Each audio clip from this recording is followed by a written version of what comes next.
All right, next we have Leonard Blatt.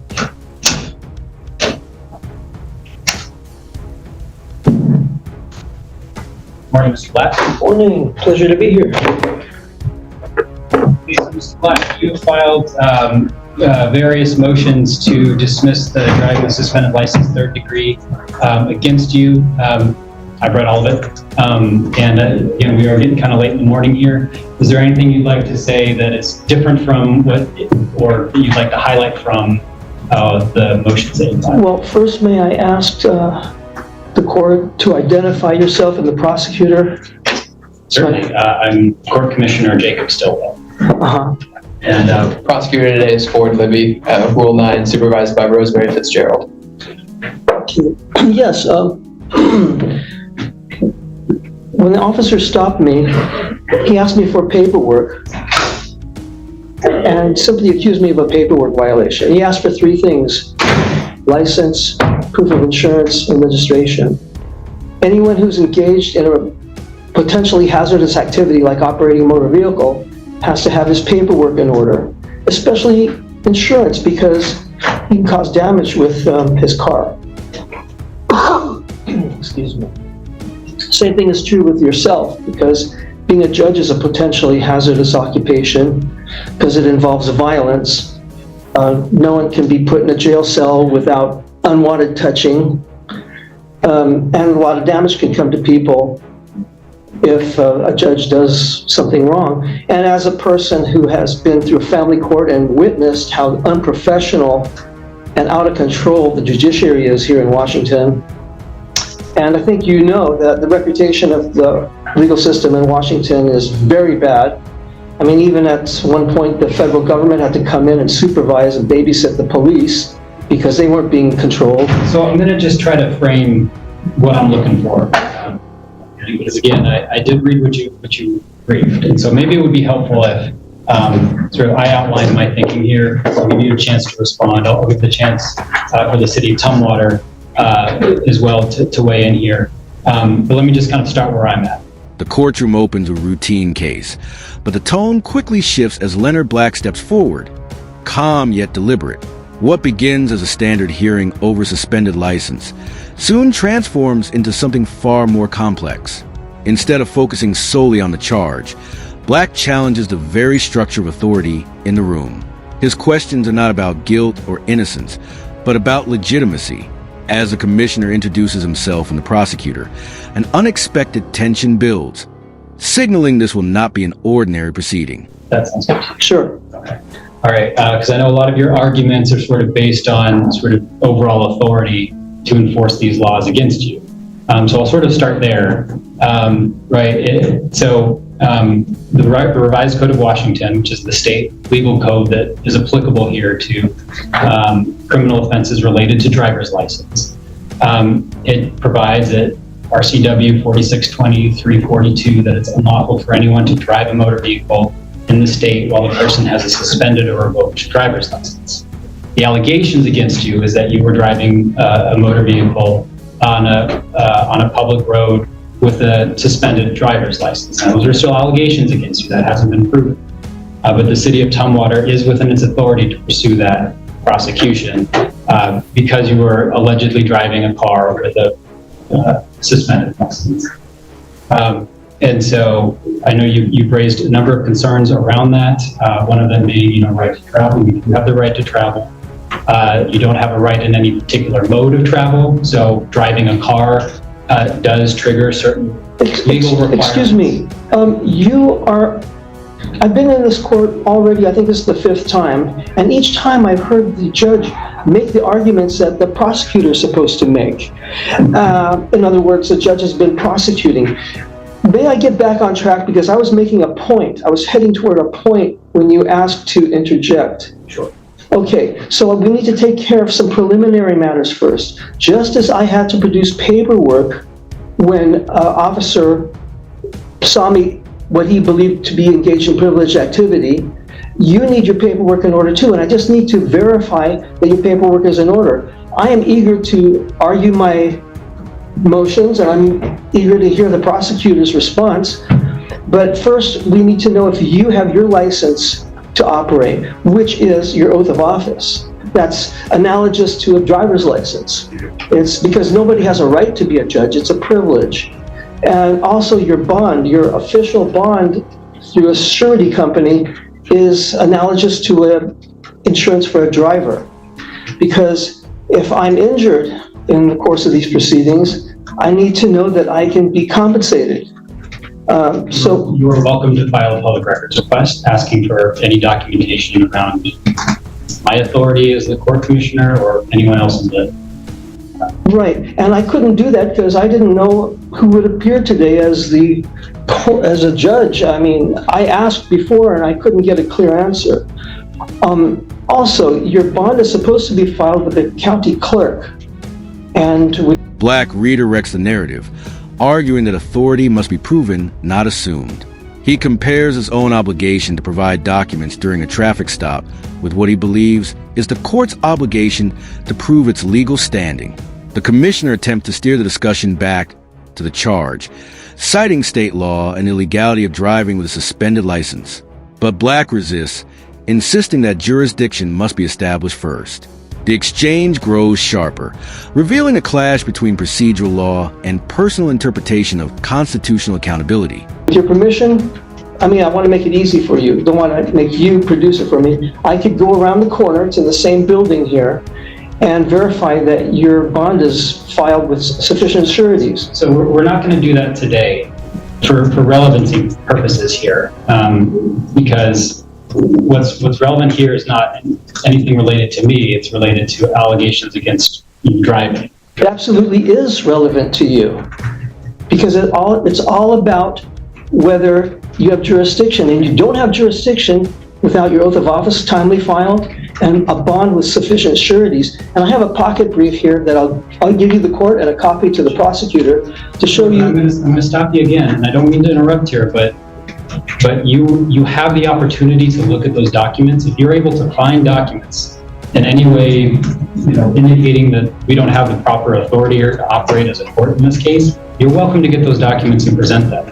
But we're not, during the course of the prosecution, going to chase down every indication without any supported evidence that something's amiss here. So if you have something through a public records request, you're able to bring it. But we're not going to chase down all of those arguments as they pop up. We're not going to play whack-a-mole necessarily with arguments being made without evidence. So if I've told the officer who stopped me that I have a driver's license, I have insurance, trust me, it's your job to go look for it, not mine to produce it. What do you think he would have done? Well, I don't know. I wasn't there. Well, we all know what he would have done. He would have said that, don't cut it. So these are all comments that you made in your briefing. So I'm going to, again, remind you, I've read those arguments that you made. I'm going to give a copy of my pocket brief showing that the judge and prosecutor both require bonding and insurance. And with your permission, And if you have evidence that there hasn't been proper bonding, you can certainly I'm recognize. well, that's my evidence, my testimony here. Well, you're not alleging it hasn't happened. I am alleging it hasn't happened. Whatever. I am alleging that. Whatever. With your permission, I'll give the court a copy of the pocket brief I just gave to the prosecutor. Sure. But then I'm going to turn it over to the prosecutor to have an opportunity to respond. Isn't it my turn to present my motions? Yes, and you have, and you. No, I have not. You have. You provided written motions. You've been given some time to sort of. As the discussion intensifies, Black introduces a broader critique of the legal system, referencing past experiences and alleged systemic failures. He questions the integrity of institutions, suggesting that oversight and misconduct have eroded public trust. The commissioner, maintaining composure, emphasizes relevance and the need for evidence-based arguments. Yet Black continues, framing his position as a defense of due process. The courtroom dynamic shifts further, becoming less about a traffic violation and more about competing views of authority and accountability. Summarize what your arguments are here. So we also want to hear from both sides. I need to make a statement for the record so the appellate court can understand. Well, it's 11:33. You got till 11:40, and I'm going to turn it over to the city time. Well, if the prosecutor wants you to take 3 months out of my life, you have to give me enough time because the taxpayers are going to pay for this. You see, when the officer first stopped me, it was mistakenly thought that I would pay the $66 fine or however how much it is, and what's going to happen is the opposite.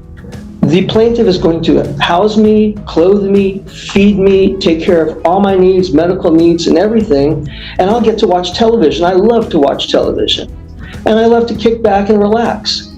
And that's what's ultimately going to happen, but we're going to go through due process first. I won't be denied due process. So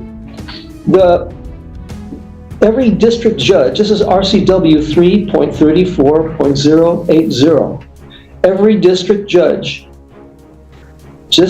pro tempore, and district court commissioner shall, before entering upon the duties of office, take an oath to support the Constitution of the United States and the Constitution of the State of Washington. And as far as bonds, every judge of a municipal court, before entering upon the duties of office, shall take and subscribe the following oath or affirmation. I do solemnly swear or affirm that I will support the Constitution of the United States and the Constitution of the State of Washington. The judge shall also give such bonds to the state and city for the faithful performance of the judge's duties as may be by law, ordinance, or directed. The prosecutor's bond, every county official, before he or enters upon the duties of his or her office, shall furnish a bond condition that he will faithfully perform the duties of his or her office. Prosecuting attorney shall file it in the amount of $5,000 with sureties to be approved by the proper county legislative authority. Black presents detailed references to legal codes, focusing on oaths of office and bonding requirements for judges and prosecutors. He argues these are essential safeguards, not formalities, and claims they must be verified before proceedings continue. The commissioner acknowledges the request, but reiterates that such matters fall outside the scope of the current hearing. Time becomes a pressing factor, with the court attempting to balance efficiency against the defendant's insistence on procedural validation, creating a growing sense of urgency. Tumwater police officers also have to have a bond, and that's RCW 35A.12.080. As far as, so it's very, very important. It's not just a joke or something that's not important. It's very important that you have an oath of office on file, because from what I've observed in this court and many, many courts throughout the last 40 years living in this state, that judges hate to follow the Constitution. They despise it. So I need to ascertain that you have a timely filed oath of office. Now, I did make a public disclosure request for all the judges that might be operating in this court, and I have them here. I want to make sure your name is on it. I have an oath of office for a John Tunheim. It's not you, right? I remind you to got until 11:40. It's 11:36. What if it takes longer? Because sir, I'm telling you again, I've read what you've written, and you're frankly not making arguments that are relevant to your prosecution. You're allowed to speak, but if you have evidence, and if you have evidence there that you wanted to present to the court, you should look at it beforehand and then make an allegation. I did. Well, you're reading through the response to your Public Records Act. You said I should make a public disclosure request for your oath of office and bond, and that's what I've done. And here I'm going through it. Right, you should go through it before the hearing. Well, I didn't know who you were until I just sat down here. Well, I didn't know who the prosecutor was. Your Honor, I don't want to belabor the point, but just to make sure that we're being as effective as possible here, this just falls outside the scope of today's hearing. I know. No, it does not, because my brief addresses the importance of obeying the Constitution of the United States and the State of Washington. And I can tell you, I have my oath of office. I took it a couple of weeks ago. Granted, I'm newer here, but I took it in this very room. Well, I could not find it unless it's here, because I was given all the oaths of every judge that could possibly be working here. That's what I requested.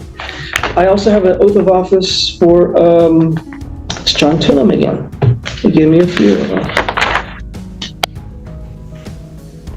As far as bonds, 11:40, just so you know. Joel L. LaPierre is supposed to have a bond. That's not you though, right? What is your bonding number? I don't know. Off the top of my head. Okay, so before we can proceed, we have to take care of this preliminary matter. That's not true. With limited time remaining, the exchange becomes increasingly direct. Black insists that without proof of authority, the court lacks jurisdiction, while the commissioner firmly denies this interpretation. Offers are made to file formal motions later, but Black pushes for immediate resolution. The conversation highlights a fundamental divide. One side grounded in established legal process, the other demanding proof before participation. As the clock runs down, the possibility of resolution fades, replaced by procedural deadlock.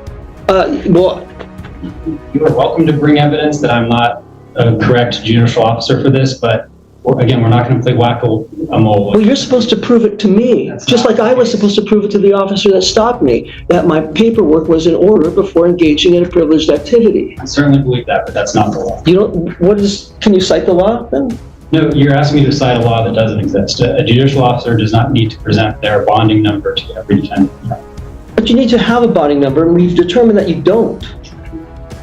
I requested the bonding information and the oaths of office of every judicial officer that could be working in this court, and they gave it to me all here, but your name doesn't appear to be on it.